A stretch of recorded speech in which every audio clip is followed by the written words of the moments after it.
I learned to see beauty in forgotten things long before I understood it was a gift. My father taught me that truth hides beneath surfaces, waiting for patient hands and believing eyes, and it was this inheritance, invisible and unclaimed, that would change the course of my life forever. My name is Eleanor Whitmore, and for 6 years I served in the great house of Ashford Hall, a place where silence gathered in corners like dust, and the portraits on the walls seemed to carry more life than the man who owned them. I came to that house at 18, freshly orphaned, with nothing but a letter of recommendation from the vicar of my village and hands still soft from a life that had once promised more. My father had been a restorer of paintings, a man who spoke to canvases the way other men spoke to God, with reverence and trembling hope. He died with pigment still beneath his fingernails, leaving me with knowledge I could not sell and memories I could not afford to keep. The housekeeper, Mrs. Brennan, hired me on a gray October morning when the leaves fell like surrendered flags across the estate grounds. She looked at my references, looked at my face, and asked only one question. "Can you be invisible?" she said. It was not truly a question. It was a condition. I told her yes, and I meant it because invisibility had become my only protection against a world that had already taken everything else. Ashford Hall had once been magnificent. I heard the other servants speak of it in hushed voices during our brief evening hours, when the candles burned low and our feet ached from the endless stairs. They spoke of balls that lasted until dawn, of carriages lined along the drive like pearls on a string, of laughter that echoed through the marble foyer and spilled out into the gardens where roses grew in colors that seemed invented rather than natural. But those days belonged to the old Duke, the late Lord Ashford, a man I never met, but whose ghost seemed to linger in every room, in every cracked mirror and faded curtain. His son, Henry Ashford, the current Duke, was a different creature entirely. I remember the first time I saw him, truly saw him, not as a figure passing through doorways, but as a man. It was my second week at the hall, and I had been sent to lay the fire in the library before dawn. The room was cold and smelled of leather and neglect, books lining the walls like soldiers guarding secrets no one cared to learn. I knelt before the hearth with my hands full of kindling, and when I turned, he was there. He stood by the window, though no light yet came through it, a silhouette of sharp angles and rigid posture. He was 32 years old, I would later learn, though he carried himself like a man who had already lived several lifetimes of disappointment. His dark hair fell in careless waves that suggested he had not slept, and his jaw was set in that permanent tension I would come to recognize as his only expression. He did not acknowledge me. He simply stood there, staring at nothing, as if the world beyond the glass had betrayed him and he was deciding whether to forgive it. I finished my work in silence. My hands trembled slightly, not from cold, but from the strange weight of his presence, the way he filled the room without moving, without speaking. When I rose to leave, I made the mistake of glancing at his face. His eyes, pale gray like winter mornings, met mine for a fraction of a heartbeat. There was nothing in them, no curiosity, no recognition, no warmth. I was furniture. I was air. I curtsied and fled, and I told myself that the ache in my chest was merely surprise. But I watched him after that, as servants do, from the edges of rooms and the shadows of hallways. I learned the rhythm of his days, the way he took his breakfast alone in his study, the way he walked the grounds at dusk as if searching for something he could not name. I learned that he received letters he never answered and visitors he rarely welcomed. I learned that his mother, the Dowager Duchess, lived in the East Wing like a queen in exile, emerging only to criticize and command. And I learned, piece by piece, the story of his ruin. The old Duke had died 3 years before my arrival, leaving behind debts that devoured the estate like fire through dry grass. There had been investments gone wrong, promises broken, and whispers of scandal that the family had paid dearly to silence. The current Duke, Henry, had inherited not a fortune, but a disaster, and he had spent every year since selling what remained of his legacy simply to keep the walls standing. The servants' wages came late, when they came at all. The gardens grew wild. The east wing was closed off, room by room, like a body slowly losing its limbs. I understood poverty in ways the other servants did not. I had tasted it, slept beside it, felt its cold fingers around my throat in the months after my father died.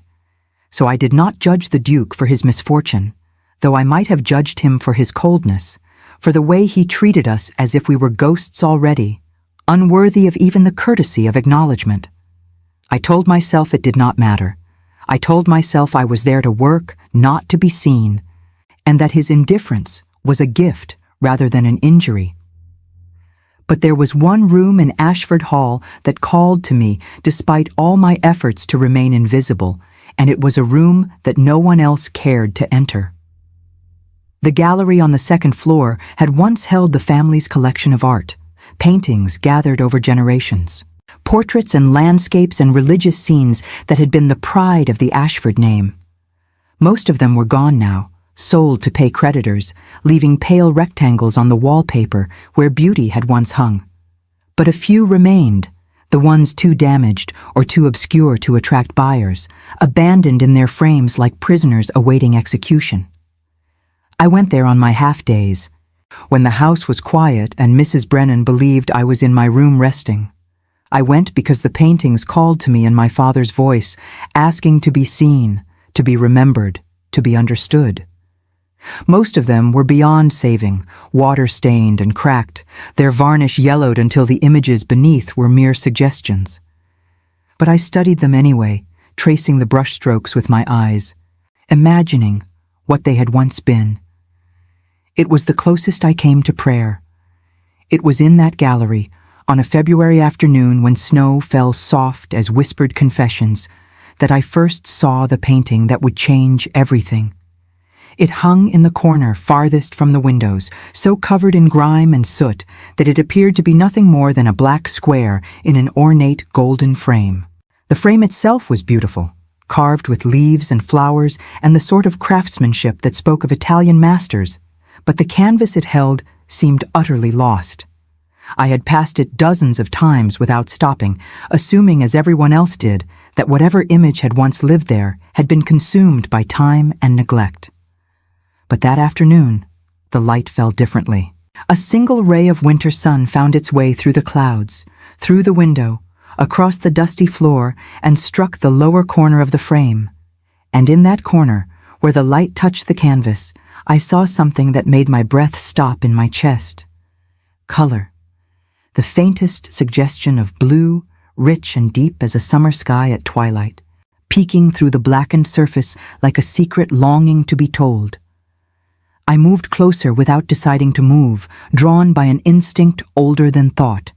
My father's voice echoed in my memory, patient and precise. Soot can be cleaned, he used to say. Varnish can be removed. But the painting beneath, the true painting, waits for someone who believes it is still there. I reached out, then stopped myself. I was a maid. This was not my painting, not my house, not my place. If I touched it and was discovered, I could be dismissed without reference, thrown back into the world with nothing. The risk was too great, the potential loss too devastating. But the blue called to me. It whispered of possibility, of resurrection, of something precious waiting to be found. I did not touch it that day. I stepped back, memorized its location, and left the gallery with my heart pounding against my ribs like a trapped bird. That night, I lay in my narrow bed in the servants' quarters and stared at the ceiling, unable to sleep. I thought of my father, of the way his eyes would light up when he uncovered a hidden masterpiece beneath layers of damage and time. I thought of all the things I had lost, all the knowledge I carried that meant nothing in a world that valued only birth and fortune. And I thought of that corner of blue, glowing in the darkness of my imagination like a promise. The next morning, I learned that the painting had been sold. I heard it from Mary, the upstairs maid who shared my duties and my room. She told me between mouthfuls of porridge, her voice low and gossipy in the early morning chill of the kitchen. "Mr. Hartley came yesterday," she said. "The antiques dealer from London. He bought a whole load of things from the gallery, frames mostly, and that old black painting no one could see anything in. The Duke let it go for £1, can you imagine? 1 whole pound for a picture that is nothing but dirt." My spoon clattered against my bowl. Mary looked at me with surprise, but I forced my face into composure and blamed the cold. Inside, something was screaming. I had to see it before it left. I had to know if what I had glimpsed was real, or merely the desperate imagination of a girl who wanted too badly to believe in miracles. The items Mr. Hartley had purchased were stored in the old carriage house, awaiting transport to London at the end of the week. I knew this because I had overheard the butler, Mr. Graves, discussing arrangements with one of the footmen. The carriage house was locked, but servants know things about great houses that their masters never learn. We know which keys hang where, which doors can be opened with persistence rather than permission, which hours find which rooms unwatched. I went that night, after the house had settled into sleep, carrying a single candle and a cloth dampened with the gentlest solution I could mix from what I found in the scullery. My hands shook, not from fear of punishment, but from the weight of what I was about to attempt. If I was wrong, I would have risked everything for nothing. If I was right, I would have to decide what to do with knowledge that did not belong to me. The carriage house was cold and smelled of hay and old leather. Mr. Hartley's purchases were stacked against the far wall, furniture draped in sheets, frames leaning like tired soldiers, and there, resting against a broken harpsichord, was the black painting. I knelt before it and held my candle close. The soot coating the surface seemed to absorb the light, refusing to yield its secrets. But I had not come to look. I had come to discover. I pressed my cloth to the lower corner where I had seen the blue and began to clean. The grime lifted slowly, reluctantly, as if it had grown comfortable in its position as guardian of what lay beneath. My movements were small and careful, the way my father had taught me, never pressing too hard, never expecting too much too quickly. Minutes passed, my candle burned lower, and then, inch by inch, the painting began to reveal itself. The blue I had seen was the edge of a robe, draped across a figure whose form emerged from the darkness like a spirit taking shape. A woman, young and beautiful, with dark hair that fell in waves around a face of such tender sorrow that I felt tears prick my eyes without knowing why. She held something in her arms, but that portion of the painting remained buried beneath the soot, waiting for hands more skilled and supplies more proper than mine. But I had seen enough. I had seen the brushwork, the way the light fell on her cheek, the impossible depth of her eyes. I had seen the signature, partially hidden but unmistakable to anyone who knew what to look for, curling letters in the corner that spelled a name I had read in my father's books, a name that made my heart stop and my world tilt on its axis. This was not a forgotten painting by an anonymous artist. This was a lost masterpiece, a work that scholars had searched for across centuries, a treasure beyond price hiding beneath decades of neglect. And it had been sold for £1 to a man who would likely destroy it in his ignorance. I sat back on my heels, my cloth falling from nerveless fingers, and tried to understand what I should do. Every instinct told me to stay silent, to remain invisible, to let the painting disappear into the world and take its secrets with it. I was no one. My word meant nothing. If I spoke, I would have to explain why I had been in the carriage house at midnight, why I had touched property that did not belong to me, why I presumed to know anything about art when my station declared me fit only to scrub floors and empty chamber pots. But my father's voice whispered in my memory, gentle and unrelenting. Beauty deserves to be saved, Eleanor, and sometimes saving it requires courage more than skill. I covered the painting carefully, hiding the small, clean patch I had made. I extinguished my candle and crept back to the main house, moving through shadows like the ghost everyone believed me to be. I did not sleep that night. I lay in my bed and watched the darkness and tried to find the path that led from who I was to who I needed to become. By morning, I had made my decision. I would tell the Duke. I would risk everything, my position, my safety, my invisible existence, to save something beautiful from being lost forever. And if he dismissed me, if he laughed at my presumption or cast me out into the cold, then at least I would know I had tried.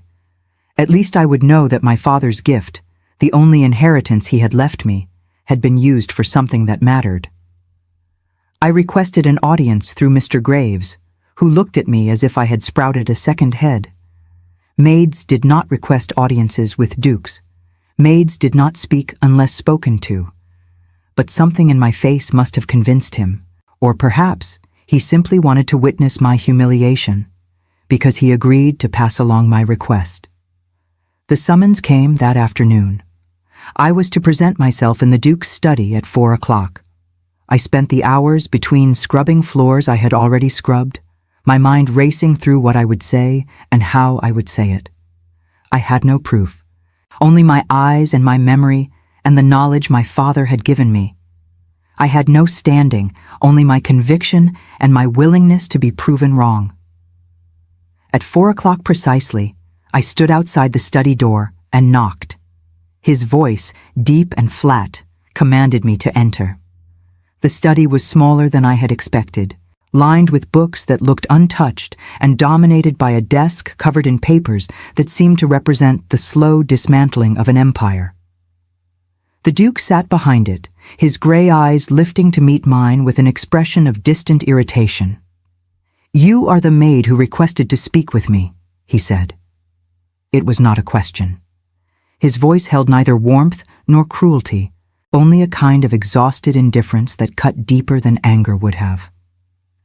I curtsied, my hands clasped to hide their trembling. "Yes, Your Grace, my name is Eleanor Whitmore. I have served in your household for 6 years." He waited, offering nothing. I took a breath and stepped off the edge of the world. "Your Grace," I said, my voice steadier than I felt, "I have reason to believe that the painting you sold to Mr. Hartley, the dark one from the gallery, is not what it appears to be. I believe it may be a work of significant value, hidden beneath layers of accumulated grime. I believe, if properly cleaned, it could be worth more than everything else in this house combined." The silence that followed was absolute. The Duke stared at me as if I had begun speaking in a language he did not recognize. His eyes, so cold and distant a moment before, sharpened with something I could not name. "And how," he said slowly, each word precise as a blade, "would a housemaid come to possess such knowledge?" This was the moment. This was where I either saved myself with a lie or condemned myself with the truth. I chose the truth. "My father was Thomas Whitmore," I said. "He restored paintings for collectors and museums across England. He taught me to see what others overlook, to recognize the signs of mastery hidden beneath damage and time. I know I am only a servant. I know my word carries no weight. But I saw the painting, Your Grace, and I know what I saw." He rose from his chair slowly, unfolding his tall frame with a deliberation that made my heart pound. He crossed the room toward me, and I forced myself not to step back, not to lower my eyes, not to become invisible again. He stopped an arm's length away, looking down at me with an intensity that felt like being examined under glass. "Thomas Whitmore," he repeated. "I have heard that name. My father spoke of him once, years ago. He said he was the only man in England who could see through centuries of neglect to the truth beneath." My throat tightened. "Your father was kind to say so, Your Grace, and you claim to have inherited this gift." "I claim nothing, Your Grace. I only tell you what I saw. The decision of what to do with that knowledge is yours alone." Another silence stretched between us, heavy with possibility. I watched his face, searching for some sign of belief or dismissal, but his expression remained unreadable, a mask of aristocratic control that revealed nothing. Then, to my astonishment, he moved toward the door. "Show me," he said. "Show me," he said, and those two words contained more possibility than any I had heard in years. I led him through the corridors of his own house, aware with every step of the strangeness of our procession. A duke following a maid through the servants' passages, down the back stairs, out into the cold February evening where the snow had stopped falling but still lay thick upon the ground. Neither of us spoke. The only sounds were our footsteps and the distant cry of a winter bird seeking shelter before nightfall. The carriage house loomed before us, its stone walls dark against the white landscape. I produced the key I had borrowed and not yet returned, and if the Duke noticed this evidence of my earlier trespass, he said nothing.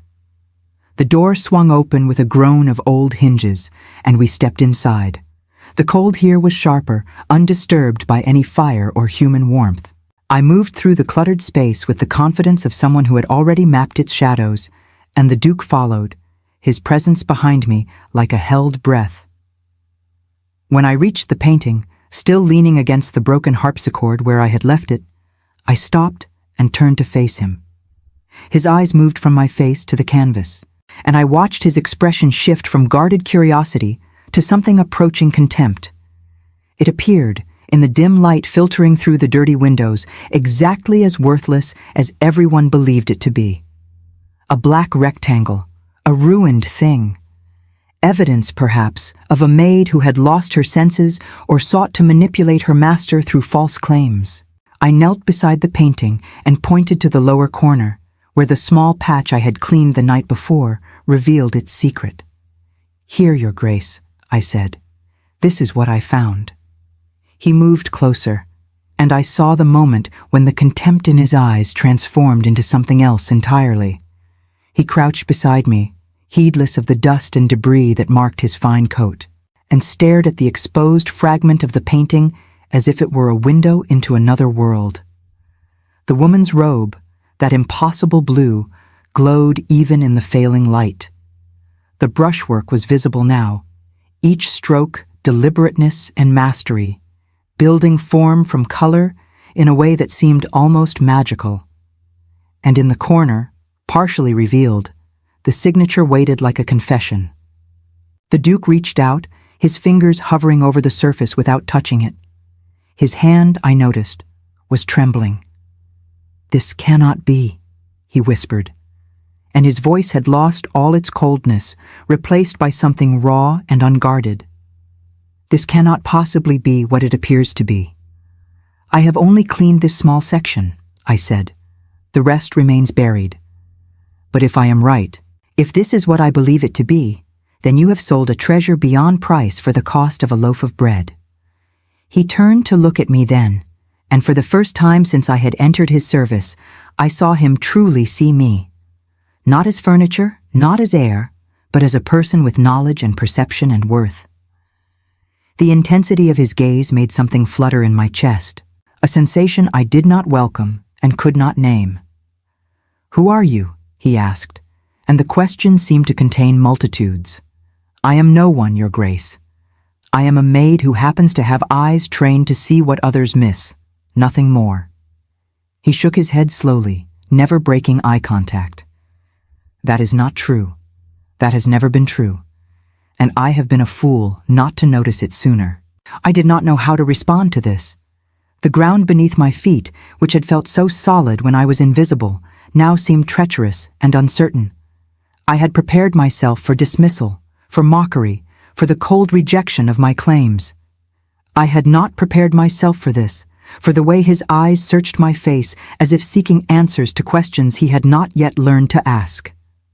"The painting," I said, "because the painting was safe ground, because the painting was the reason we were here, and the only thing I could afford to focus on." "What will you do about the painting?" He rose to his feet, and the mask of aristocratic composure settled back over his features, though it seemed thinner now, more fragile. "I will send word to Mr. Hartley tonight. The sale will be voided. I will pay whatever penalty is required to reclaim what I nearly gave away. And then And then I will need someone who can properly restore it. Someone who can reveal what lies beneath without destroying it in the process. The words hung in the air between us, heavy with implication. I knew what he was asking without him having to ask it. I knew, and the knowledge terrified me. Your Grace, I said carefully, I am not a restorer.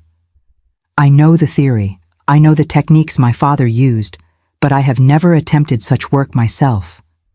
The risk of damage would be considerable. If I made a mistake, if I destroyed what remains of this painting, the loss would be catastrophic. He considered this, his grey eyes thoughtful. And if you do nothing? If I send it to London, to some restorer who lacks your eye, who cannot see what you have seen? What then? I had no answer. He was right, and we both knew it. A careless hand could destroy this painting as surely as fire or water. The soot that coated it might be the only thing protecting it from further damage. Removing it would require not just skill, but understanding, an intimate knowledge of what lay beneath and how it had been created. My father could have done it. My father would have wept with joy at the opportunity. But my father was dead, and I was all that remained of his legacy. I will need supplies, I heard myself say, as if from a great distance. Proper solvents, clean cloths, good light, time, and privacy, and your patience if I work slowly. You will have all of it, whatever you require. I looked up at him, this cold and distant man who had suddenly become something else, something I could not quite define. And if I fail? If I destroy the painting and prove myself nothing more than a foolish girl with delusions of expertise? Then we will have lost something that was already lost, he said. But I do not think you will fail. Miss Whitmore, I think you have been waiting your whole life for someone to give you permission to be what you already are. The words struck me with unexpected force. I felt tears threatening behind my eyes and blinked them back fiercely, unwilling to show such weakness before him. No one had ever spoken to me like that. No one had ever suggested that I might be something more than my circumstances allowed. We should return to the house, I said, because I needed distance, needed time to process what had happened and what it meant. It will be dark soon. He nodded, but as I moved toward the door, his voice stopped me. Miss Whitmore. I turned. Thank you, he said, and the words seemed to cost him something, as if gratitude were a currency he had long forgotten how to spend. For coming to me, for risking your position to speak the truth, I will not forget it. I curtsied, because I did not trust my voice, and led him back through the snow to the house where everything had changed and nothing would ever be the same. The days that followed existed in a strange suspension between my old life and whatever new existence was taking shape around me. I continued my duties as a maid, scrubbing and polishing and remaining invisible to the household at large. But now there was a secret burning beneath my surface, a hidden purpose that transformed the monotony of service into mere waiting. The Duke moved swiftly. Mr.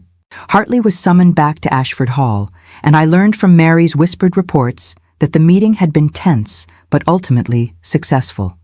The painting was reclaimed, the sale voided, a sum paid in compensation that made Mary gasp with scandalized delight. She did not know why the Duke wanted it back, only that he did, and she speculated endlessly about the reasons while I held my silence like a precious thing. 3 days after our conversation in the carriage house, a footman appeared at the kitchen door and informed me that His Grace requested my presence in the gallery. Mrs. Brennan's face, when she heard this summons, was a study in conflicted emotions. She had been housekeeper at Ashford Hall for 20 years, and in all that time she had never heard of a maid being summoned to attend the Duke in any room other than the servants' quarters. But she could not refuse a direct order from the master, however irregular it might seem. "Go," she said, her voice tight with disapproval, "and do not forget your place, Eleanor." "I never do, Mrs. Brennan," I said, which was both true and no longer entirely true. The gallery had been transformed. The dusty, neglected space I had visited on my half-days was now bright with candlelight, dozens of tapers set in stands around the room, illuminating every corner and shadow. A table had been placed near the windows, covered with supplies I recognized from my father's workshop. Bottles and brushes and rolls of clean linen, everything I could possibly need for the work ahead. And there, on an easel in the center of the room, stood the painting. The Duke waited beside it, dressed not in the formal attire of an aristocrat, but in simpler clothes, a dark coat over a plain waistcoat, as if he had shed some of his armor along with his finery. He looked younger this way, I realized with surprise, less like a figure carved from marble and more like a man with blood in his veins and doubts in his heart. "I took the liberty of having supplies sent from London," he said as I approached. "If anything is missing or unsuitable, you have only to tell me." I moved to the table, examining each item with careful attention.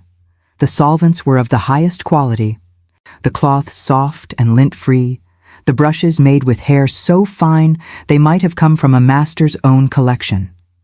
He had not simply procured supplies. He had procured exactly the right supplies, as if he had consulted someone who truly understood the art of restoration. "This is more than I could have hoped for," I said. "Where did you find such things?" He hesitated, and I caught something flickering across his face, a shadow of emotion quickly suppressed. "My father had a restorer he trusted," he said, "a man he consulted when the family collection required attention. I wrote to him and asked what would be needed. Your father understood the value of art then. My father understood the value of many things I failed to appreciate until it was too late." There was grief in those words, old grief worn smooth by time, but never truly healed. I wanted to ask him about it, about the father he had lost and the weight of inheritance that bowed his shoulders. But such questions were not mine to ask. I was still a maid, still a servant, and the intimacy of the carriage house had been an aberration, not a precedent. "I should begin," I said, turning my attention to the painting because the painting was safe, because the painting did not look at me with eyes that seemed to see too much. "I will leave you to your work," he said, and moved toward the door. Something made me speak before I could stop myself. "You do not have to leave, Your Grace. If you wish to watch, I would not object." He paused, his hand on the doorframe, and turned back to look at me. The candlelight caught his features in warm gold, softening the harsh lines of his face, and for a moment he seemed almost gentle. "I would like that," he said, "if you are certain it will not disturb you." "It will not," I lied, and he settled into a chair near the window while I began the most important work of my life. The hours that followed were unlike any I had ever known.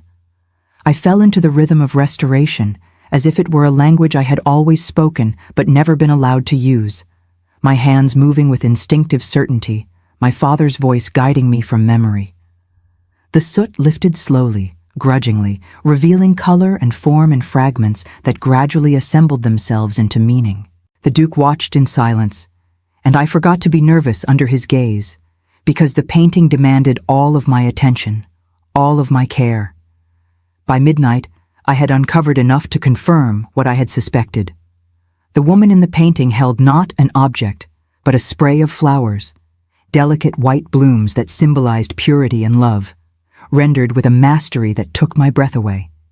Her face, now fully visible, held an expression of such profound tenderness that I felt I was intruding on something sacred. And the signature in the corner, complete now, spelled a name that would make collectors across Europe weep with envy. "You were right," the Duke said, his voice rough with emotion. "You were right, and I nearly let it go for nothing." I stepped back from the easel, suddenly aware of how tired I was, how my hands ached and my eyes burned from hours of close work. "The painting is not yet finished," I said. "There is much more to be done, weeks of careful cleaning before she is fully restored. But yes, I was right. This is a masterpiece." He rose from his chair and crossed to stand beside me, close enough that I could smell the sandalwood of his soap. close enough that I had to tilt my head back to meet his eyes. He was looking at the painting, but then he turned, and he was looking at me, and the intensity of his gaze made something catch fire in my chest. "How can I ever repay you?" he asked. "You have given me back something I did not know I had lost." I shook my head. I wanted nothing from him, or rather, I wanted things I could not name and certainly could not ask for. I wanted him to keep looking at me as if I mattered. I wanted to hear him speak my name again, the way he had in the carriage house, as if it were a word worth saying. I wanted impossible things, and the wanting frightened me. "You owe me nothing, Your Grace. The painting is payment enough. To be trusted with such work, to see what I have seen tonight, that is more than I ever dreamed I might have." He was silent for a long moment, and I watched the struggle play out across his features, some internal battle I could not interpret. Then he did something that shocked me into stillness. He reached out and took my hand. His fingers were warm against mine, his grip gentle but firm.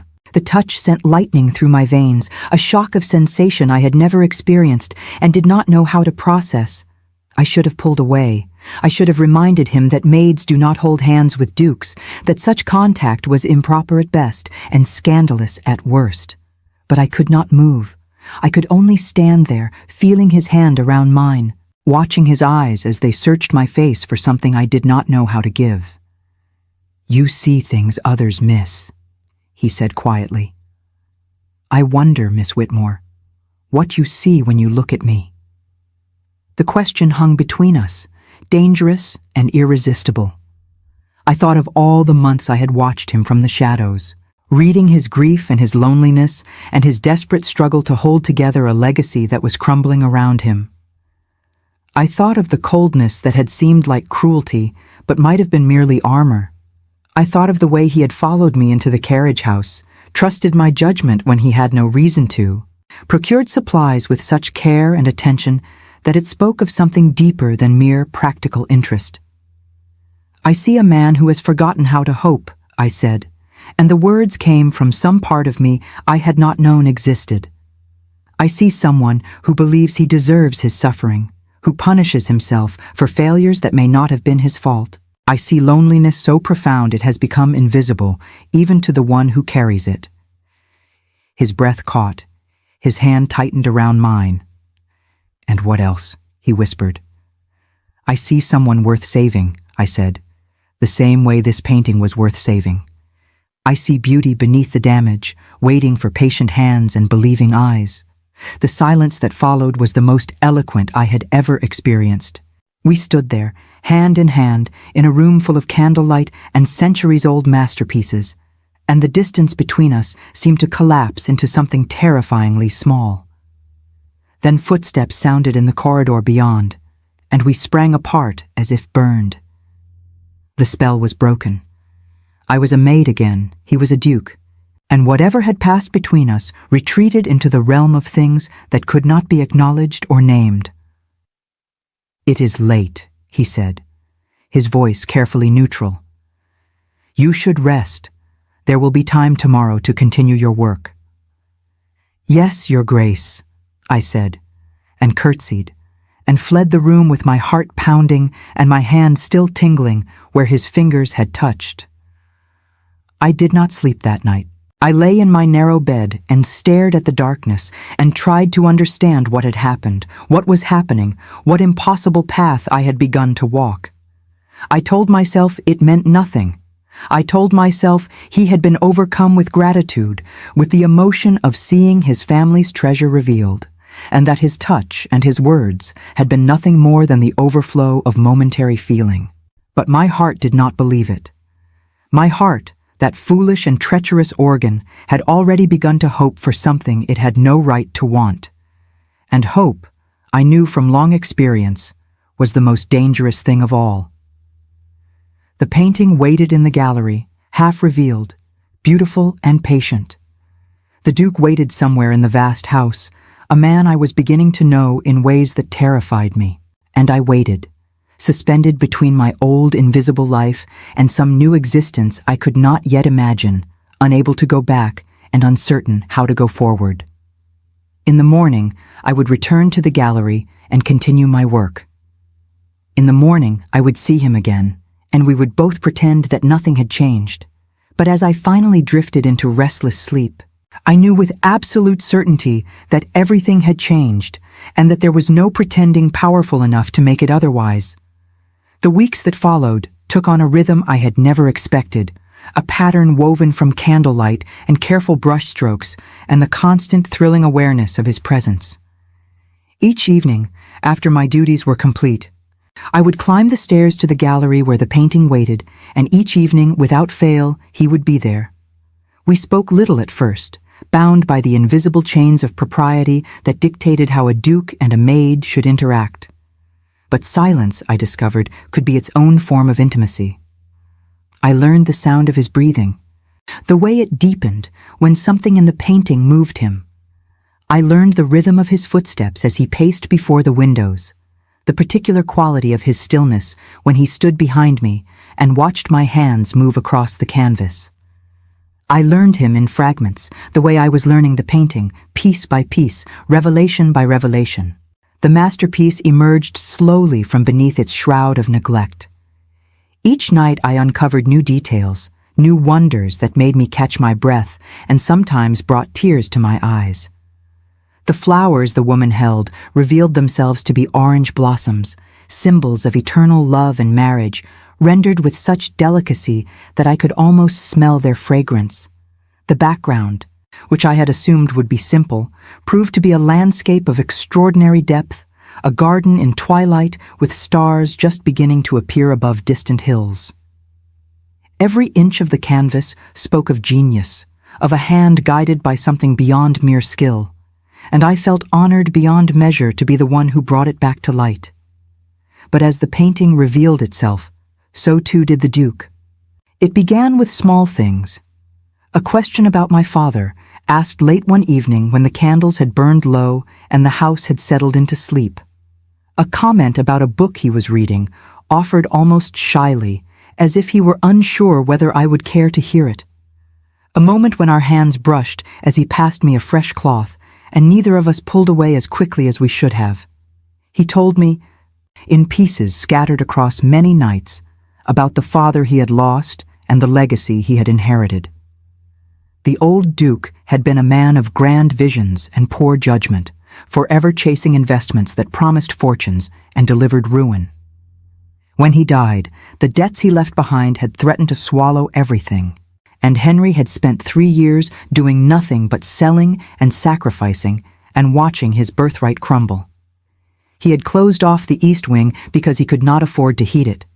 He had dismissed half the servants because he could not pay their wages. He had become cold and distant because warmth required energy he did not have to spare. I listened without judgment, understanding more than he perhaps realized. I knew what it meant to inherit not wealth, but its absence. I knew the weight of responsibility that crushed rather than lifted.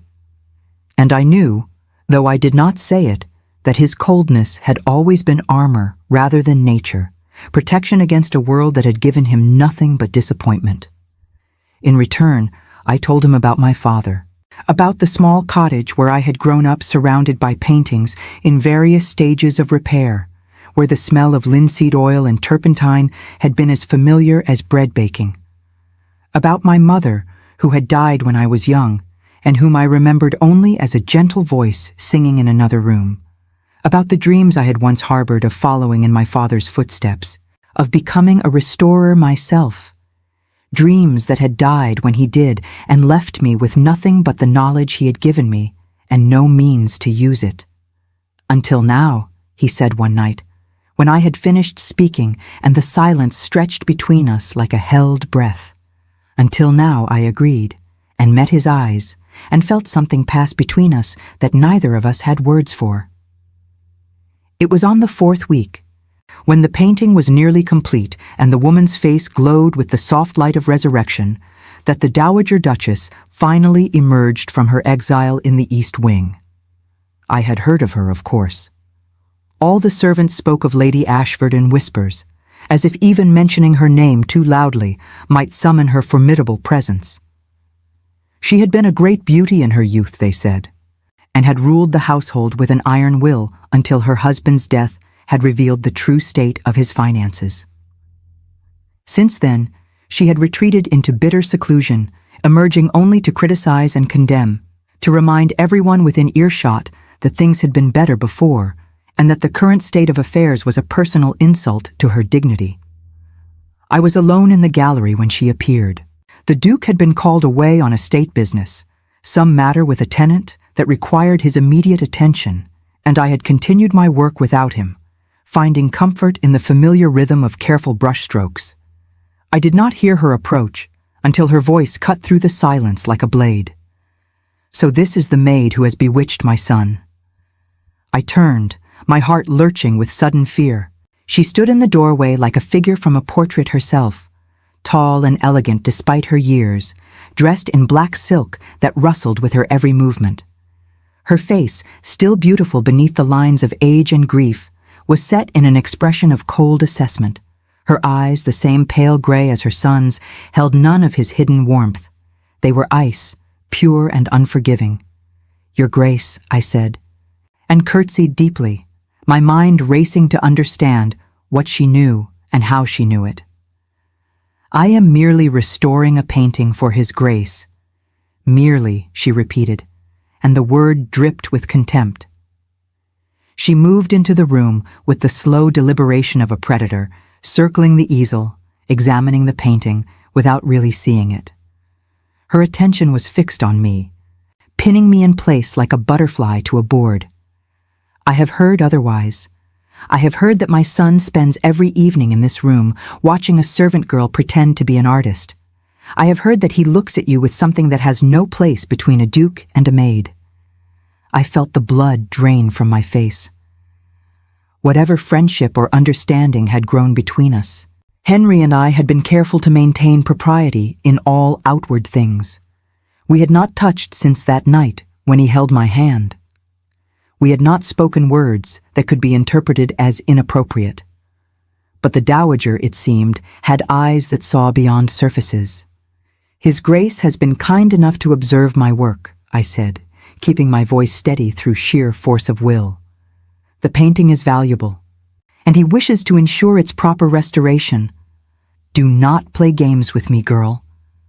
She stopped her circling and faced me directly, her gaze sharp as broken glass. "I know what I see. I know the signs of a woman who has begun to hope for things above her station, and I am here to tell you that such hope is not only foolish, but dangerous. I should have stayed silent. I should have bowed my head and accepted her words and retreated into the invisibility that had protected me for so long. But something had changed in me over these weeks. Something the Duke had awakened with his questions and his presence and his patient, steady gaze. I was not the same frightened girl who had learned to be invisible. I was someone who had been seen, who had been valued, and I could not simply unsee myself again. "With respect, Your Grace," I said, "I am guilty of nothing but doing the work I was asked to do. If you have concerns about my conduct, I would ask that you speak to your son rather than to me." Her eyes widened almost imperceptibly. It was, I realized, probably the first time a servant had ever spoken back to her without trembling. "You dare," she breathed, and her voice was soft with fury. "You dare to tell me what I should do in my own house? It is not your house, Your Grace. It is your son's, and he has given me a task which I intend to complete." For a long moment, she simply stared at me, and I braced myself for the explosion that would surely follow. But when she spoke, her voice was controlled, even pleasant, and that frightened me far more than anger would have. "You are clever," she said. "I will grant you that. Clever enough to see an opportunity and bold enough to seize it. But let me tell you something about opportunity, Miss Whitmore. It is a door that swings both ways. What opens can also close. I do not seek opportunity, Your Grace. I seek only to finish my work and return to my duties." She smiled, and it was the coldest smile I had ever seen. "We shall see," she said. "We shall see what you seek and what you find." She turned and left without another word, her black silk whispering against the floor like a serpent retreating into shadows. I stood frozen for several minutes after she had gone, my hands shaking so badly that I could not have held a brush if my life depended on it. She knew, or rather, she suspected, which was perhaps worse because suspicion could grow into certainty without evidence, could spread through whispers and meaningful glances until the entire household believed something that might not even be true. And what would happen then? What would become of me if the dowager decided that I was a threat to her son's reputation, to the family's already tarnished name? I should leave, I thought. I should go to the Duke and tell him that the painting is nearly complete, that I can finish the remaining work in a day or two. And then I should return to my proper place among the servants and never speak to him again except to answer his summons. It was the safe choice, the sensible choice, the choice that protected both of us from scandal and ruin. But even as I thought it, I knew I would not do it. I could not. Something had taken root in my heart during those weeks of candlelight and quiet conversation, something that refused to be uprooted by fear or wisdom or the cold assessment of a dowager who saw enemies everywhere she looked. I loved him. The realization struck me with the force of a physical blow, leaving me breathless and dizzy. I loved Henry Ashford, the cold and distant Duke who had turned out to be neither cold nor distant once you learned to see beneath the surface. I loved his grief and his determination, his rare smiles and his hunger for connection, the way he looked at me as if I were a painting he was slowly learning to read. It was impossible. It was inappropriate. It was the most foolish thing I had ever done in a life full of careful, sensible choices. And yet I could not deny it, could not pretend it was not true, could not unsee what I had seen or unfeel what I felt. The Duke returned that evening to find me sitting before the finished painting, my work complete at last. The woman in the frame gazed out at the world with her tender sorrow, her orange blossoms bright against the twilight garden, her beauty restored after decades of darkness. She was magnificent, and I had brought her back to life, and I should have felt triumph. Instead, I felt only grief, because the painting was done, and I had no more reason to be in this gallery, no more excuse to spend my evenings in his presence, no more borrowed time in which to live the dream I had not known I was dreaming. He sensed it immediately. He crossed the room to stand beside me, looking not at the painting, but at my face, reading whatever he found there with the same careful attention he had shown from the beginning. "What has happened?" he asked, and his voice was gentle in a way that made my heart ache. I told him about his mother's visit. I told him what she had said, what she had implied, the threat that hung unspoken beneath her pleasant smile. I told him everything except the realization I had come to afterward, the love I had discovered hiding in my own heart, because that was a truth too dangerous to speak aloud. He listened in silence, his expression darkening with each word. When I finished, he turned away from me and walked to the window, his hands clasped behind his back, his shoulders rigid with tension. "She had no right," he said finally, his voice tight with controlled anger. "She had no right to speak to you that way. She is your mother, Your Grace. She has the right of family, if not of authority. She is a bitter woman who sees conspiracy in every kindness and threat in every connection. She has been that way since my father died and left us with nothing but debt and dishonor. She cannot forgive the world for disappointing her expectations, and so she seeks to disappoint everyone else in turn." I rose from my chair and moved to stand near him, though not too near. Even now, even after everything, the invisible boundaries of our stations remained. "She is not entirely wrong to be concerned," I said quietly. "These past weeks, we have perhaps been less careful than we should. If others have noticed, if rumors have begun to spread, then your reputation could suffer." He turned to face me, and the anguish in his eyes took my breath away. "My reputation," he repeated, as if the word tasted bitter on his tongue. My reputation is already in tatters, Miss Whitmore. My father saw to that before I ever had a chance to build one of my own. Do you think I care what the gossips say? Do you think I fear the judgment of a society that abandoned us the moment our fortunes failed? I care, I said. I care what happens to you. I care that you should have the chance to rebuild what was lost, to find a wife worthy of your station, to continue your family line with honor and dignity. I care about your future, Your Grace, even if I cannot be part of it.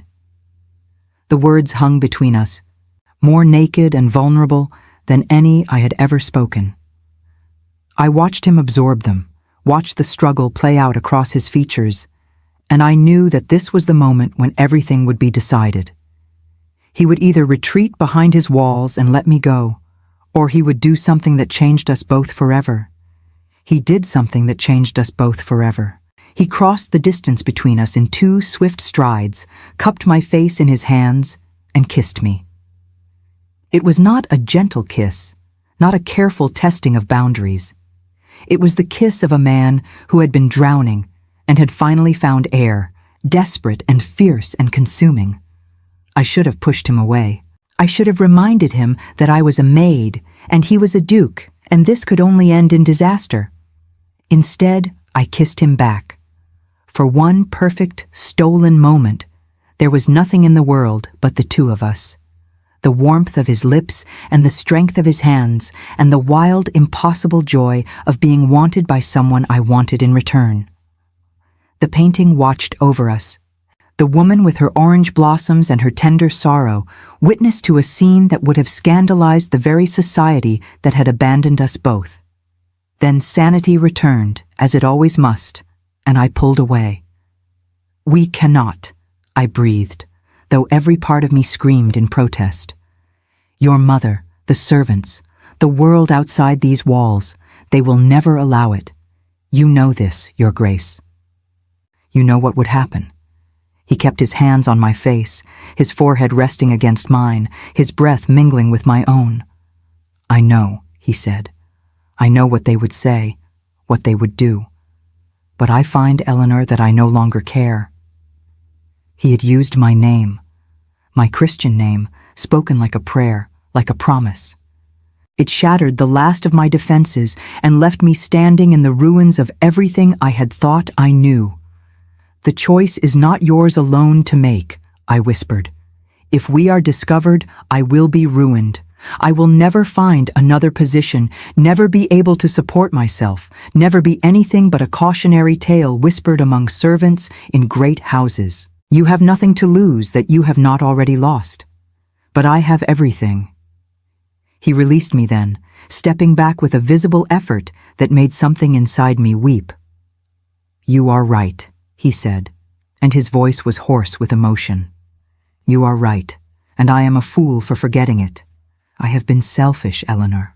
I have been so consumed by my own loneliness that I did not stop to consider what my attention might cost you." "It has cost me nothing I did not willingly pay," I said, because it was true, because I needed him to know that I was not a victim, but a participant. "But we must be more careful now. We must find a way forward that does not destroy us both." He nodded slowly, his gray eyes bright with unshed tears. "I will think on it," he said. "There must be a path, must be a way. I refuse to believe that the only options are misery or ruin." He left me there in the gallery, with the finished painting and the guttering candles and the memory of his kiss burning on my lips. I touched my fingers to my mouth, still feeling the ghost of his presence, and wondered what would become of us. Outside the windows, night had fallen completely, and somewhere in the great house, the dowager waited and watched and planned whatever vengeance she thought her son's foolishness required. I had told him that we must find a way forward, but standing there in the darkness, I could not see one. I could only see the walls closing in around us, the weight of convention and expectation pressing down like a physical force, threatening to crush everything we had built before it even had a chance to bloom. But I had learned something in those weeks of restoration, something my father had taught me long ago without knowing he was teaching it. The most beautiful things are often the most hidden, and sometimes the only way to save them is to believe against all evidence that saving them is possible. I believed. Against all wisdom, against all sense, I believed. Now I could only pray that belief would be enough. The days after our kiss were a careful choreography of avoidance and longing, each of us moving through the great house like planets in separate orbits, aware of each other's presence, but never allowing ourselves to collide. I returned to my duties as if nothing had changed, scrubbing floors and polishing silver with hands that still remembered the warmth of his touch, my lips still burning with the memory of his mouth against mine. The painting had been moved to the Duke's private study, away from curious eyes, and experts had been summoned from London to verify what I already knew. I heard about their visit from Mary, who had it from the footman who had served them tea. They had stood before the canvas in stunned silence, she told me, her eyes wide with the thrill of second-hand drama. One of them had actually wept. They say it is worth more than the entire estate, Eleanor, more than 20 million pounds. Can you imagine? I could imagine. I could imagine all too well the transformation that some would bring, the debts paid, the estate restored, the future suddenly bright with possibility. I could imagine Henry's relief, his gratitude, the weight lifting from shoulders that had carried it for far too long. And I could imagine, with painful clarity, the way such fortune would change everything between us. A duke with 20 million pounds did not marry a housemaid. A duke with 20 million pounds had options, opportunities, a world of eligible young ladies with proper breeding and substantial dowries who would be only too happy to overlook his family's past scandals in exchange for such wealth. The painting I had saved would become the very thing that made our connection impossible. The irony was not lost on me. I had restored his treasure, and in doing so had ensured that I could never be anything but a memory, a strange interlude in the story of his life, the servant girl who had seen what others missed and been rewarded with nothing but the knowledge of what she could never have. But fate, it seemed, had other plans. It was a Thursday afternoon, gray and cold with the promise of spring still weeks away, when Mrs. Brennan summoned me to her sitting room with an expression that made my blood run cold. "Close the door," she said as I entered. Her face was pale beneath its usual stern composure, and her hands, normally so steady, trembled slightly as they rested on her desk. "Sit down, Eleanor." I sat, my heart pounding with sudden dread. In 6 years, Mrs. Brennan had never asked me to sit in her presence. Whatever she had to say, it was not good. "I have received instructions from the Dowager Duchess," she began, her voice carefully neutral. "She has requested that your employment be terminated immediately. You are to pack your things and leave Ashford Hall before nightfall." The words struck me like a physical blow. I gripped the arms of my chair, fighting to maintain composure while the world tilted beneath me. "Terminated?" I managed. "On what grounds?" Mrs. Brennan's eyes met mine, and I saw something there that surprised me. Sympathy, perhaps even respect. "The Dowager claims that you have behaved inappropriately with His Grace, that you have sought to elevate yourself above your station through improper means. She has presented these accusations to me as fact and demanded your immediate removal." I opened my mouth to defend myself, to explain, to protest, but she held up a hand to stop me. "I do not believe her, Eleanor. I have watched you for 6 years, and I know the kind of woman you are. Whatever has passed between you and the Duke, I do not believe you have done anything dishonorable. But the Dowager is insistent, and she has threatened to make things very difficult for the household if her wishes are not obeyed. So I am to be sacrificed for the sake of peace," I said, and I hated the bitterness in my voice, but could not contain it. "I am sorry," Mrs. Brennan said, and she sounded as though she meant it. "Truly sorry. You have been one of the best workers I have ever had, and you deserve better than this. But I cannot defy the Dowager openly, not without the Duke's explicit support, and he has been absent from the house since this morning." Absent. The word caught in my throat. Where has he gone? I do not know. He left early, before dawn, with no word of when he would return. The dowager has taken advantage of his absence to act. Of course she had. She had waited, planned, chosen her moment with the precision of a general executing a campaign. And now I would be gone before Henry even knew what had happened, cast out into a world that had no place for a servant girl with ideas above her station and no references to recommend her. I rose from my chair, my legs unsteady, but my resolve firm. I had survived worse than this. I had survived my father's death, the loss of everything I had known, the years of invisible servitude in a house that had felt like a prison. I would survive this too. I will pack my things, I said. But I would ask one favor, Mrs. Brennan, if you are willing to grant it. What favor? Tell the Duke when he returns that I did not leave willingly. Tell him that I was given no choice. And tell him, I paused, gathering my courage, tell him that I do not regret a single moment. He will understand. Mrs. Brennan nodded slowly. I will tell him. I climbed the servants' stairs one last time, each step heavy with the weight of endings. My room, the small, cramped space I had shared with Mary for 6 years, looked different now that I was seeing it for the last time. The narrow bed, the washstand with its chipped basin, the single window that looked out over the kitchen garden, all of it suddenly precious because it was being taken from me. Mary was not there, thank God. I did not think I could bear to explain, to answer questions, to pretend that my heart was not breaking with every breath. I packed my few belongings quickly, a spare dress, my mother's locket, the small journal where I had recorded my father's teachings about art and restoration. Everything I owned fit into a single carpet bag, the same one I had carried when I first arrived at Ashford Hall all those years ago. I was fastening the clasp when the door opened behind me. I turned, expecting Mary, expecting Mrs. Brennan, expecting anyone but the person who stood there. The Dowager Duchess filled the doorway like a shadow given form, her black silk gown whispering against the frame, her pale eyes bright with triumph. Leaving so soon, she said, and her voice was silk over steel. I had hoped to see you off personally, to ensure that you understand certain things before you go. I understand perfectly, Your Grace, I said, and I was proud of how steady my voice remained. You have won. There is nothing more to understand. She stepped into the room, closing the door behind her with a soft click that somehow sounded like a lock turning. Oh, but there is, she said. You see, I want you to know exactly why I have done this.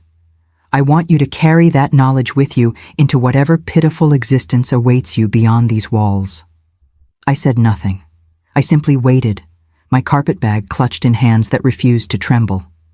My son, she continued, is all that remains of a great family, a family that once commanded respect, influence, power. My husband destroyed much of that through his foolishness, but the name remains, the title remains, and there is still hope of restoration. That painting you uncovered, that fortune waiting to be claimed, it could rebuild everything that was lost. It could return the Ashfords to their rightful place in society. I am aware of the painting's value, Your Grace. Are you? Her smile was cold. Then you must also be aware of what it means. With such wealth, my son could marry anyone. A duke's daughter, an earl's sister, even a foreign princess if he chose. He could father heirs who would continue our line with pride, who would carry our blood into future generations without the taint of common ancestry. The painting changes nothing, I said, though the words cost me. The Duke's feelings are his own. The Duke's feelings, she spat, are the foolishness of a lonely man who has forgotten what he owes to his name. You saw an opportunity, and you seized it. You made yourself useful, made yourself sympathetic, wormed your way into his affections through calculated kindness. Do not pretend otherwise. I pretend nothing, Your Grace. I have been nothing but honest from the first moment I came to the Duke with news of the painting. I could have stayed silent. I could have let the masterpiece disappear into obscurity and your family remain in debt forever. Instead, I risked everything to speak the truth. For the first time, something flickered in her eyes, something that might have been doubt. "And why would you do that?" she asked, her voice lower now, more dangerous. "What did you hope to gain?" "Nothing," I said. "I did it because it was right. Because beauty deserves to be saved. And because your son deserved to know what he possessed. I did it with no thought of reward, no expectation of anything in return. What came after, what grew between us, that was not part of any plan. It simply happened, the way such things do, when two people recognize something in each other that the world cannot see." She stared at me for a long moment, her face unreadable. Then she laughed, a sound without warmth or humor. "You are either a fool or a liar," she said. "Either way, you are leaving, and you will not return. My son will recover from this infatuation soon enough, once you are no longer here to feed it. He will marry well, produce heirs, and forget that you ever existed. Perhaps," I said, "or perhaps he will remember. Perhaps he will remember that once, in a dark gallery surrounded by forgotten art, someone saw him clearly for the first time. And perhaps that memory will stay with him long after I'm gone. A reminder that there is more to life than duty and station and the expectations of a society that measures worth in titles and fortunes." I picked up my carpet bag and moved toward the door. She stepped aside to let me pass, but as I reached the threshold, her hand shot out and gripped my arm with surprising strength. "If you contact him," she hissed, "if you write to him, send word through others, attempt in any way to maintain this connection, I will destroy you. I will spread such rumors that no household in England will employ you. I will make your name synonymous with scandal and disgrace. Do you understand me?" I met her eyes without flinching. "I understand, Your Grace. But you should understand something as well. Your son is not a possession to be managed. He is a man with a man's heart and a man's will. You may be able to send me away, but you cannot control what he feels or what he chooses, and someday he may choose differently than you expect." I pulled my arm free and walked out of the room, down the servants' stairs, through the kitchen where the cook and the scullery maids watched me pass with wide, curious eyes. I walked out the back door into the gray afternoon, the cold air biting at my face, the gravel of the service path crunching beneath my worn boots. I did not look back. I could not bear to look back at the place that had been my prison and my refuge, my servitude and my salvation. I simply walked, one foot before the other, toward a future I could not imagine and a grief I was not yet ready to feel. The road from Ashford Hall led through a small wood before joining the main highway to the village. I was halfway through the trees when I heard hoofbeats behind me, fast and urgent, the sound of a horse being ridden hard. My heart leaped before my mind could stop it. I turned, hope and fear warring in my chest, and saw him. Henry rode toward me on a black horse lathered with sweat, his coat flying behind him, his hair wild from the wind, his face a mask of desperate determination. He pulled the horse to a stop mere feet from where I stood and was out of the saddle before the animal had fully halted. "Eleanor," he gasped, reaching for me, pulling me against him as if I might disappear if he did not hold on tight enough. "I went to London. I went to see my solicitors to begin the process of selling the painting. I had plans, Eleanor. I had such plans. And I returned to find you gone, Mrs. Brennan in tears, and my mother looking like a cat that had swallowed a particularly satisfying canary. Your mother," I began, but he shook his head. "I know what my mother did. I know what she said, what she threatened. Mrs. Brennan told me everything." He pulled back just enough to look into my face, his gray eyes burning with an intensity I had never seen before. "Did you think I would let you go? Did you think I would let her win?" "I thought you had no choice," I whispered. "I thought the painting, the fortune, I thought everything had changed." "Everything has changed," he agreed, "but not in the way my mother imagines. Do you know why I went to London today, Eleanor? Do you know what plans I was making? I shook my head, unable to speak. I went to see my solicitors about selling the painting, yes, but I also went to see them about something else, about what would be required, legally, for a duke to marry a woman without title or fortune, about what obstacles might exist and how they might be overcome. The world seemed to stop. The wind died, the birds fell silent, even my own heartbeat seemed to pause as I absorbed his words. "Henry," I breathed. "I know it will not be easy," he continued, the words tumbling out as if he had been holding them back for too long. "I know society will condemn us, that doors will close, that my mother will likely never speak to me again. I know there will be scandal and whispers and judgment from people who have never faced the choices we have faced. But I also know this, Eleanor Whitmore. I cannot imagine my life without you in it.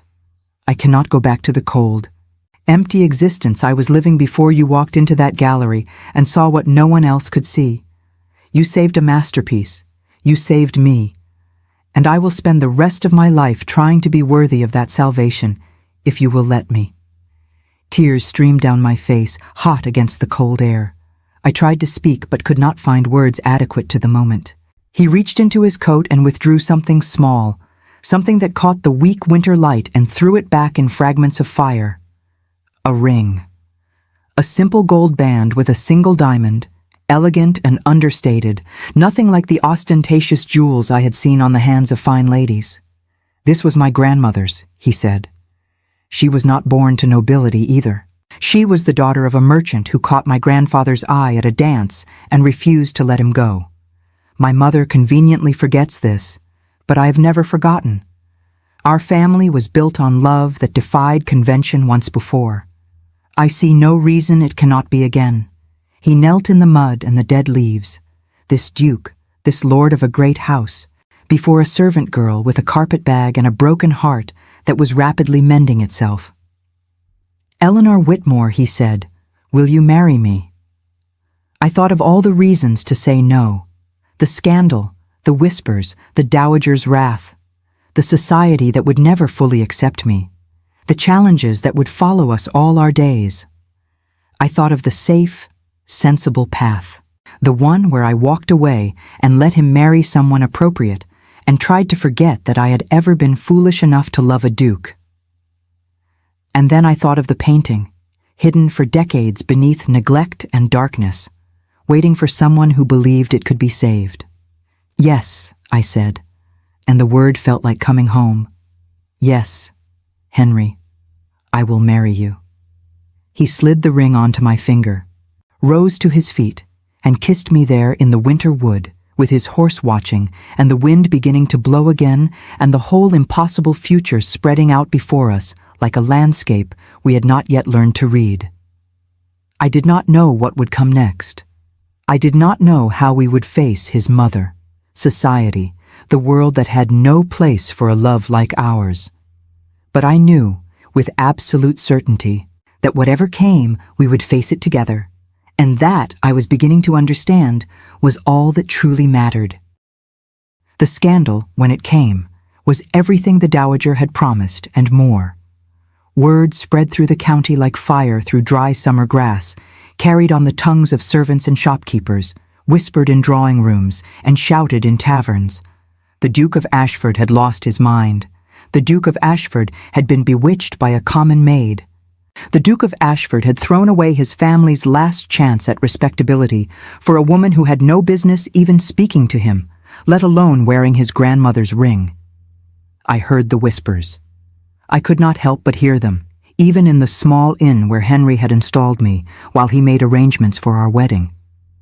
The innkeeper's wife looked at me with a mixture of fascination and horror, as if I were some exotic creature she could not quite categorize. The other guests avoided my table in the common room, though they stared plenty when they thought I was not looking. I was a curiosity, a scandal, a warning to young women everywhere about the dangers of reaching above one's station. But I found, to my surprise, that I did not care. The ring on my finger caught the light every time I moved my hand, a constant reminder that whatever the world thought of me, there was one person whose opinion mattered, and he had chosen me. He had knelt in the mud of a winter wood and offered me his name, his future, his heart. Nothing the gossips could say had the power to diminish that. Henry came to see me every day, sometimes twice, riding the 3 miles from Ashford Hall with a determination that made my heart swell. He told me of the battles being fought in his absence, his mother's fury, his solicitor's concerns, the carefully worded letters from distant relations expressing their shock and disappointment. He told me of the offers already coming in for the painting, astronomical sums from collectors across Europe who had heard of its discovery and would pay any price to possess it. He told me of the plans he was making, the debts he would pay, the estate he would restore, the life we would build together once the storm had passed. And he told me, again and again, that he had never been more certain of anything in his life. The wedding took place 3 weeks later, in a small chapel in a village far enough from Ashford Hall that we might escape the worst of the attention. It was not the grand ceremony a duke would normally command. No cathedral, no hundreds of guests, no elaborate gown sewn by the finest dressmakers in London.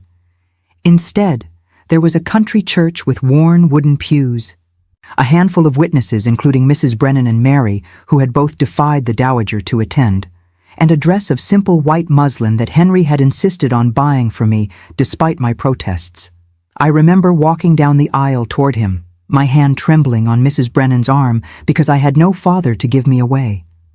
I remember the way the winter sunlight fell through the old stained glass, painting patterns of color across the stone floor. I remember the way he looked at me, his gray eyes bright with unshed tears, his face transformed by a joy I had never seen there before. And I remember the moment when the vicar pronounced us man and wife, when Henry took my face in his hands and kissed me with all the tenderness and passion of a man who had finally found what he had been searching for his whole life. We returned to Ashford Hall as husband and wife, and I confess that walking through those doors felt like stepping into a dream from which I feared I might wake at any moment.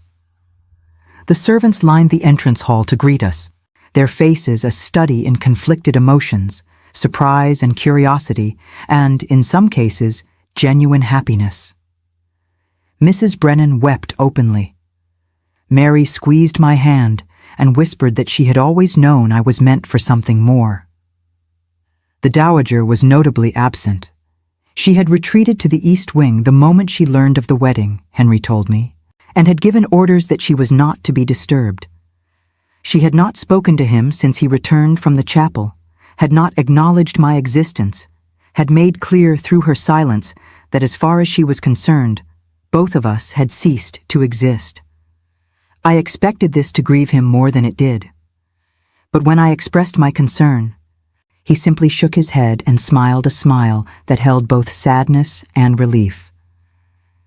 My mother has been absent for years, he said. This merely makes it official. I have mourned the relationship we might have had long enough. I will not let her absence poison the happiness we have found. The painting sold 3 months later to a museum in Italy, which seemed fitting given its origins. The sum it commanded was beyond anything even the experts had predicted, £22 million that transformed our circumstances overnight. Henry paid off every debt his father had accumulated, restored every room his mother had closed, hired back the servants who had been dismissed, and still had enough remaining to ensure that Ashford Hall would thrive for generations to come. But more than that, he used the fortune to do something that meant more to me than any restoration of the estate. He established a foundation in my father's name, dedicated to the training of art restorers from humble backgrounds, young people with keen eyes and patient hands who might otherwise never have the opportunity to learn.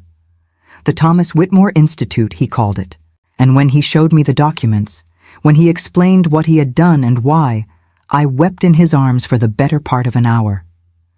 My father would be proud, I managed to say when I could speak again. Your father would be astounded, Henry replied, but I suspect he would also think it exactly right. The months that followed were a gradual process of transformation, both of the house and of myself. I learned to be a duchess, though the learning was often painful and awkward. There were rules I did not know, customs I had never observed, expectations I frequently failed to meet. The other ladies of the county, when they deigned to acknowledge me at all, did so with thinly veiled condescension that made clear they would never truly accept me as one of their own. But I found, as I had found before, that their acceptance mattered less than I had feared. I had Henry, who loved me without reservation. I had Mrs. Brennan, who had become something like a mother to me.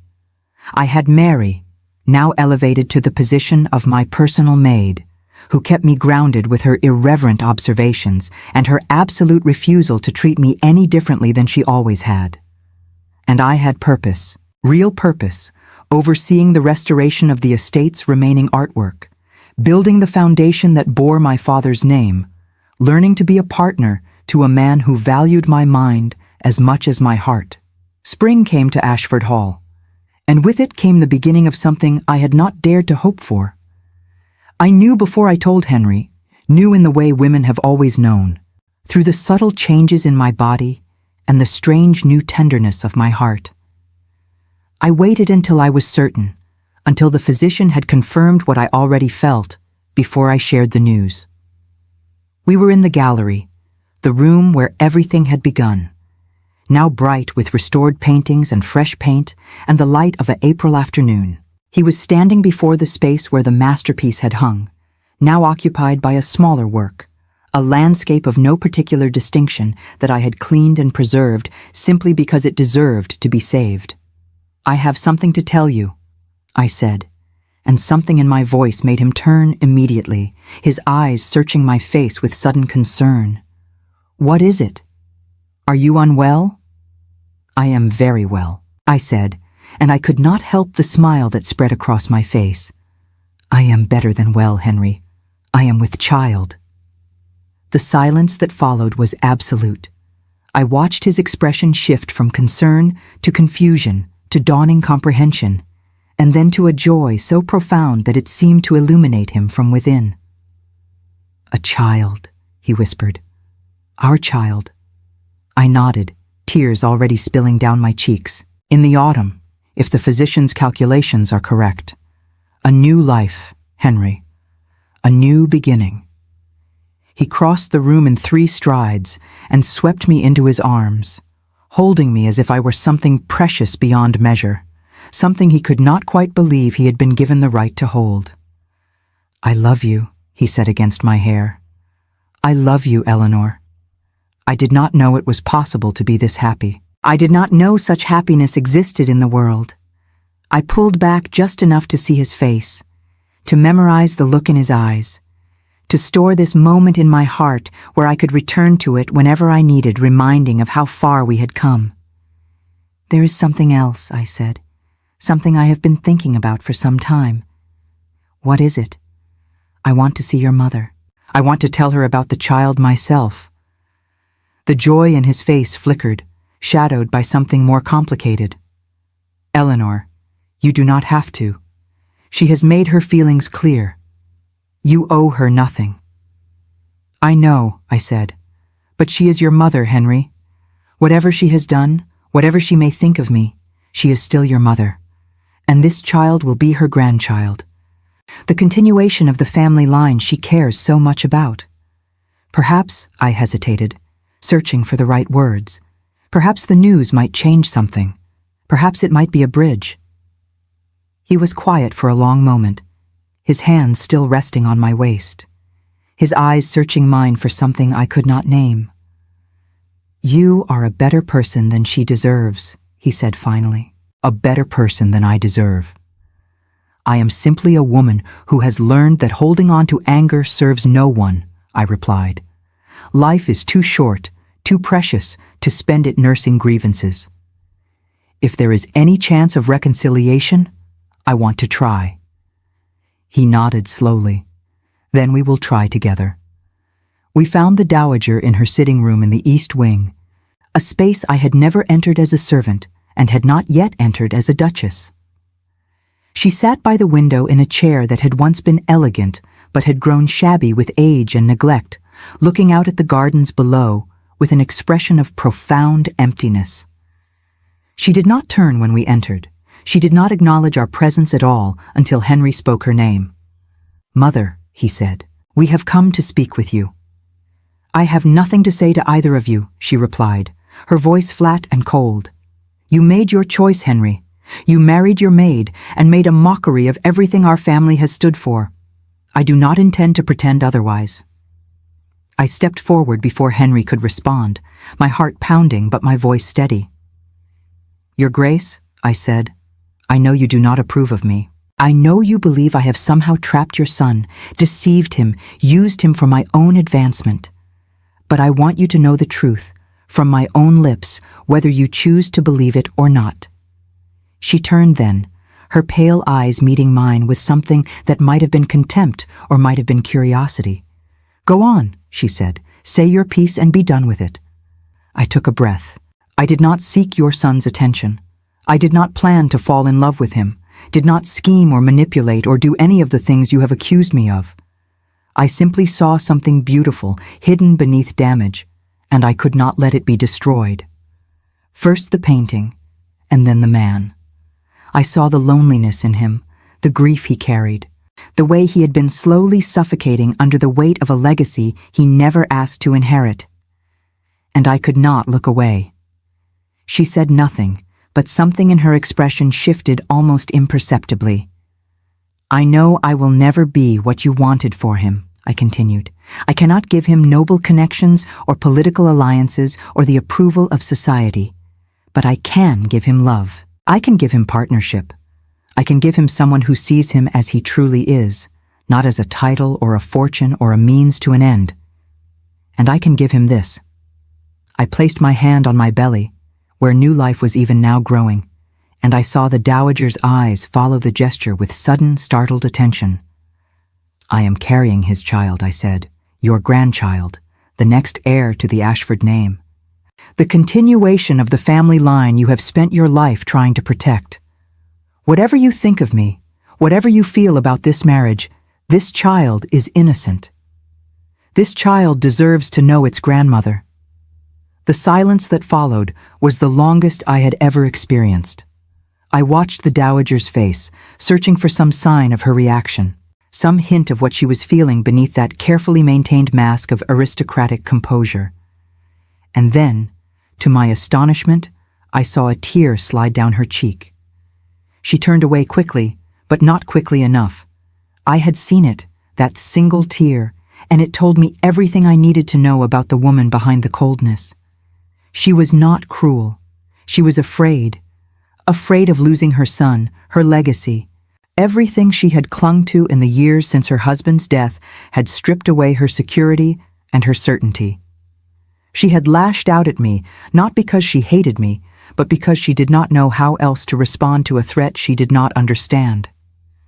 I crossed the room and knelt beside her chair, taking her thin, papery hand in mine before she could pull away.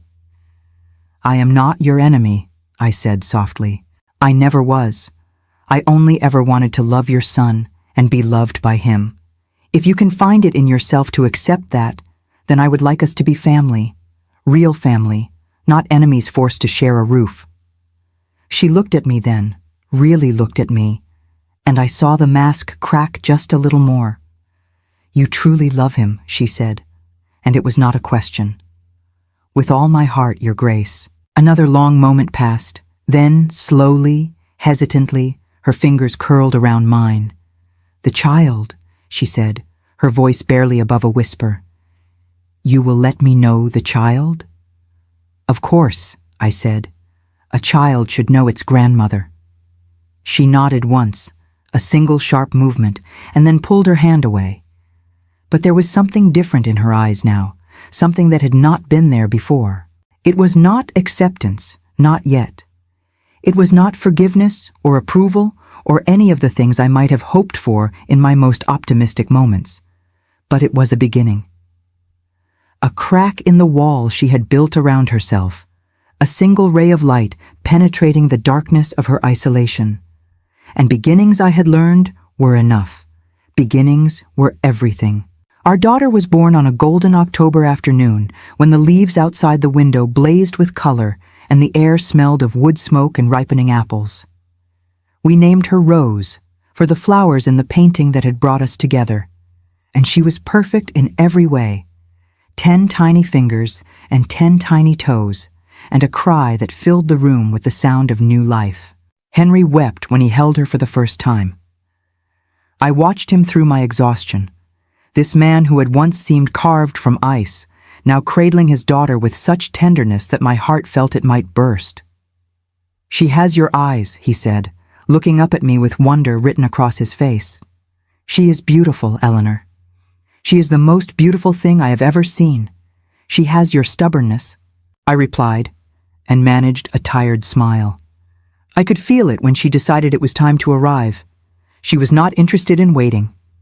He laughed, a sound I still treasured for its rarity, and bent to kiss our daughter's forehead. The dowager came to see her that evening, the first time she had entered our wing of the house since the wedding.